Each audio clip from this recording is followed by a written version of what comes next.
Well, I think we're talking about, you know, your question raises, do we need continuing professional development, or do we need to avoid continuing professional development or continuing education because we perceive a certain level of competence, and really we should be lifelong learners. We can't assume that people are going to be perfect all the time or for Right. long periods of time, because the world around us changes, the system changes, our needs change. Technology advancements, the way people interact with each other, the way we think about leadership, et cetera, et cetera. So we do need to be open to those things, and I guess how you determine or how you identify those opportunities for continuing professional development really depend, whether it's sort of a systemic institutional approach or if it's someone that's seeking out their own learning. I think it's needed regardless of what that looks like. And I think institutions have an accountability to make sure that they are preparing their leaders and preparing their employees, regardless of what level they're at, to be able to successfully contribute to their workplace environments. Right. Hi everyone, this is Robin. We're here with Mo, and he gets to tell you what he does. Hi everyone, my name is Mohammad Salhia. I work at the Michener Institute of Education at UHN, so I'm the Director for Continuing Education and our International Center for Education. So I support a variety of continuing education programs, as well as observership-based programming at the UHN hospitals, University Health Network. Right. Yeah. So we were talking about this idea of emotional intelligence. So part of the series, you will actually hear Atena Bishka talk about how emotional intelligence may not be the main focus of a leadership program, but I thought I'd ask you what your thoughts are on emotional intelligence as part of a leadership program, or should it be like a capstone of a leadership program?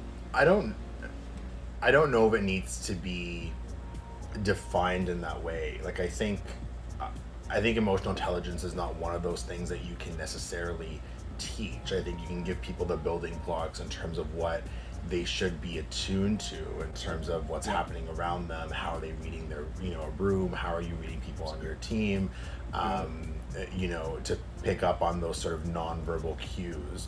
That sort of old adage of read the room or know your audience. Right.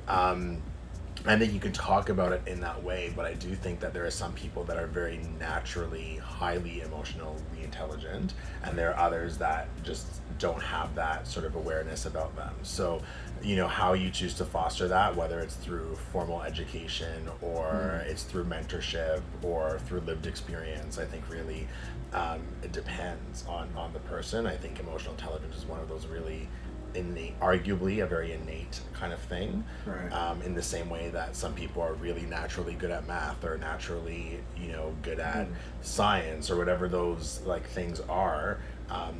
We see empirically that some people are really good at sort of connecting with others and sort of being able to pick up on what's going on with others, and some people that are have absolutely no clue.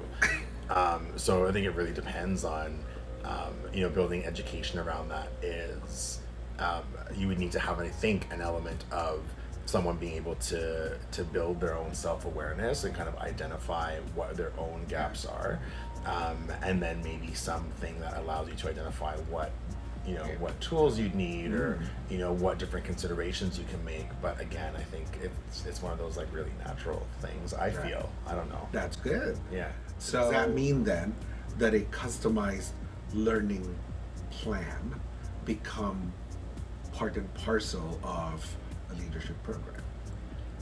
I think I think the idea of customized learning is beyond just leadership. I don't think that it's I think you can take a customized approach to learning about anything. Whether that's leadership or enhancing your emotional intelligence or basket weaving or planting or whatever those things are. They can take any topic. Right. I think there's value in identifying what it is that you need for what it is that you're hoping to achieve, and then building learning around that. So that is So I think yes, I think sort of thinking through, okay, from a leadership perspective, like what does that sort of individualized, customized learning approach look like? I think would be beneficial. But I think the ethos of customized learning is applicable across. Right. So what would be an exciting new thing you're doing for this year with training, whether it's leaders or anybody in the company? I think, for me, it's really kind of thinking about sort of different models of continuing education and what works for different people. We live in a time where, technology-enabled learning is increasingly critical. People are, on the go. We live in really fast-paced environments, and people want things quickly. And even if you think about our day-to-day interactions and how we communicate with each other, people taking that time for long telephone conversations, that doesn't really happen anymore. He doesn't call me anymore.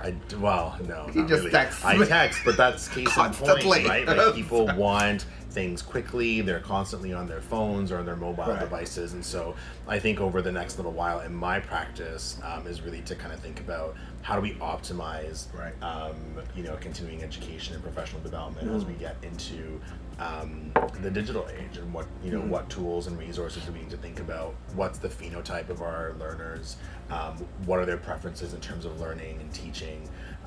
So I think it's really important for us to kind of stay on the pulse of sort of what's happening technologically and what the sort of social implications are in terms of how people choose to engage in their continuing education or their ongoing learning. So I think that's going to be a big focus for me and my team, is to really think about, okay, well, what is the future of continuing education, and how do we engage with our learner in a way that's going to best meet their needs. So what are you seeing then as like a trend? I think, a lot of my courses at the Institute at Michener are online. So, I think accessibility is really important from that perspective. So definitely more online learning. I think also people are looking for things that are quicker, that are, faster, more digestible. So that's empirical. Like, I don't want to say that's like based in like any like hard science or anything like that, but just sort of my observation in the last couple of years and what, I've been hearing from different people. So I think that's going to be, for us, is really understanding over the next little while is what are those trends and how do those trends translate into high quality learning for our users. Now, do you have any preference in the type of technology that you use? I don't think so. I think we want to probably play with different kinds of technologies. What does mobile learning look like? What does online learning look like? How do we enhance what we're currently offering? So I think you have to. It's not about sort of out with the old and in with the new necessarily. I think it's equally important to think about what you currently have and how you can optimize what you currently have. I mean, it's a resource constraints kind of time, and so it's not about complete overhaul, but it really, I use that word a lot. It's about optimization, and so it's really just, I think, being attuned and keeping a good pulse on what's happening in the environment around us, and then responding in kind. Now, do you get a lot of what are these pilot projects that are fun? Is there anything you can share? Nothing that I can share right now, unfortunately. So I'm that. kind of skirting around the issue, in case you couldn't tell in my response. So there are a couple of things that my team is working. Oh well, diligently confidential. on that I can't share at this moment in time. But stay tuned. Visit us on our website. And Exactly. Things will hopefully be available over the next little while. Cool. Yeah. Okay. There goes the rest of my questions on that one. See, this is what we call unplanned interview. Yes, this is a very unplanned interview. I do have a lovely mint tea. We're at my office right now, so it's actually very hot here today. It is very warm. It is. While it's -1 outside. Yes. It's Yeah. crazy. Yeah. Let's see, what else? What else would you like to share with people that might be fun and exciting for them? That in the fun and exciting in Training and you're hiring somebody new. Yeah. And what are you expecting? I think in the context of hiring someone in a school or a teaching and learning environment, I think it's really important for someone to have, I'm always looking for someone that can integrate well into a team. So, that emotional intelligence, back to that, is really important. So, someone that could sort of sense what's happening around them, and that sort of intuition, and that's a lot harder to be able to find and to sort of interview for. Right. But I think fit is really, really important. Beyond sort of some of that stuff, though, in the space that we're in, I think it's really important. Someone that's innovative, someone that can think outside the box. I'm not looking for someone that is necessarily married to one way of doing things, or to an old way of doing things, or to only a new way of doing things. I think someone that is flexible and can see different kinds of opportunities and integrate those different opportunities, and someone with good foresight. And that means someone that I think has that intuitive strategic foresight, but also someone that is willing to do their research and do their homework, and kind of understand what's happening in the environment around them, and then translate that into what that means for their work and for our work as a team. So I think those are largely the things that I would be looking for. And then of course I can get into like all the, I don't like to call them soft skills, but those really critical They skills. are. Well, I think, I don't want to create the impression that like soft skills are less important than. I find the language problematic. I think these are really critical skills. Like when we talk about communication, when we talk about supporting other people, building team, and all those really critical things that are the lifeblood of a group of people that are working together toward a common goal. I think that's really important to try to screen for early on, and that's whether it's multi-stage interviews or the kinds of questions that you ask in the interviews. Do you bring someone in to meet people on your team outside of the interview panel, and really try to get a good pulse on what does the fit look like, because I think ultimately that is what helps to drive the work, is when you come to work and you take pride in your space and you take pride in the people that you work with and the work that you're doing. I think that has a huge impact on your productivity and the outcomes of your work. So those are really critical pieces for me that I look for, and that I expect the people on my team when they're recruiting to look for.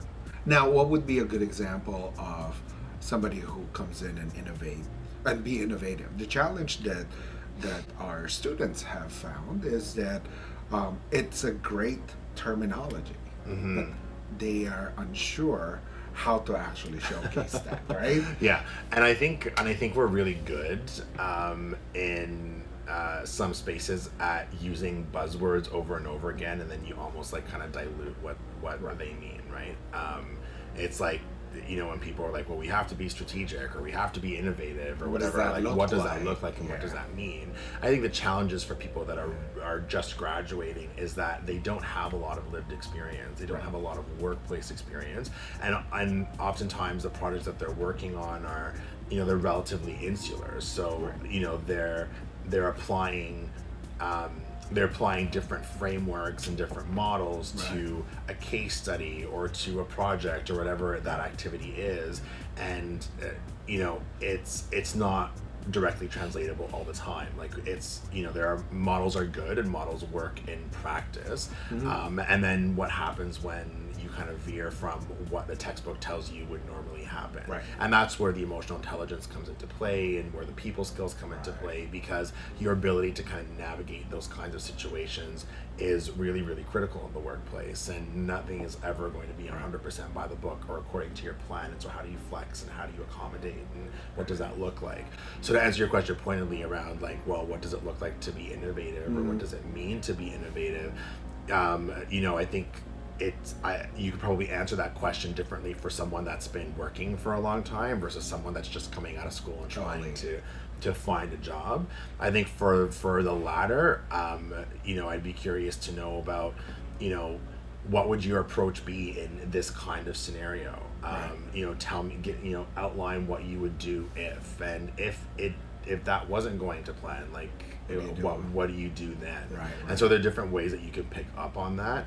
And then I think the more seasoned you get, the more concrete your examples are. Like, I worked on this project and it had this kind of outcome, and I had to integrate this kind of technology, and I had to work with these communities, and I had to bring them together. And so I think you can get a pulse on innovation in different ways. Innovation doesn't mean technology. Innovation can be a new way of thinking, a new way of doing something, a new way of bringing people together. So I think if you kind of think about what the word means, you can probably draw from different kinds of experiences. For a young student that's graduating, that could be as simple as, yeah, we were given this project, and instead of doing it this way, my team and I thought, well, why don't we do it this way instead? Exactly. And then you can use those examples. I find that, and I did this a lot when I was younger. Yeah, because he's an old man. Yeah, Hello. I know. I'm so old. You see all my grays. When I was younger, oftentimes my friends and I would talk about, oh my God, well, I applied for this job, but they want like all this experience, and I don't have experience. But when you think about it, you go through school, you do have all those like work transferable skills. I mean, it's not so even long as they actually did that work, right? Right? Sorry? So long as they did that work. Well, as long as they did the work, but there are other things that they could pull from that, right? Totally. So there's experience, and there is wisdom that comes from failure, from not doing something the way that was like that you thought it should be done. In the same way that there's wisdom that you can draw on from your successes. And I think we all have to fail at some point. But the point is that we all have those experiences where you have to form quickly, and you have to have an outcome quickly, and you have to assign different things and be responsible for different things. So it's all in how you choose to kind of talk about that and tease the different learnings out. Right. So again, to answer your question, I think innovation is many different things, and is, very largely dependent. Like answering any question would be very largely dependent on what your lived experience tells you to be true in sort of your practice. So what happens if you're an immigrant coming in here and you do have that background already? Yeah. But it's a different environment. So how do you now address Canadian workplace? Yeah. And talk about innovation and strategy and all of that? Yeah. I think that's a really interesting question. I work a lot with international learners in my portfolio, and some of the programming that we provide. And I think that's a really, really important question to ask. And we actually have a workshop on that. So if you're interested, shameless plug. I know that's probably not appropriate, but I did it anyway. So I think the question really comes down to, or I think ultimately it comes down to,